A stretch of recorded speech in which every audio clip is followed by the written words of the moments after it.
The first activity for core strengthening is plank. Plank में हम अक्सर 30 seconds, 60 seconds, 90 seconds and so on hold करते हैं, but initial level पे आपने 5 सेकेंड्स होल्ड करना है और रिपीटेशंस करनी है 10।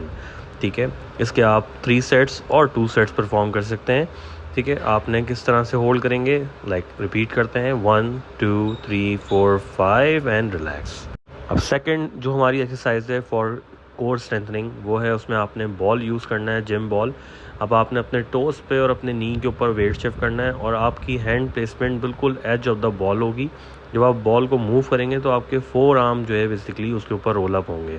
ठीक है, इसमें भी आपने 10 रिपीटेशंस और 2 सेट्स परफॉर्म करने हैं और मेक श्योर कि आपका बैलेंस जो है वो पूरा लीन ना हो जाए उसके ऊपर बॉल पे। तो आपने अपने आप को उठा के रखना है, अपने ट्रंक को अपवर्ड मूवमेंट में रखना है। ठीक है, और इस तरह रिपीटेशंस करनी है। कोर स्ट्रेंथनिंग की थर्ड एक्टिविटी में आपने सेम जिम बॉल यूज़ करनी है। ठीक है, आपने अपने टोज जिम बॉल के ऊपर रखने हैं और पूरा वेट आपका आपके रिस्ट पे होगा और फिर इस तरह से आपने अपने टोज को बॉल के साथ रोल करना है और क्रंच करना है टूवर्ड्स योर बॉडी। इसमें भी आपने 10 रिपीटेशंस और 2 सेट्स परफॉर्म करने हैं।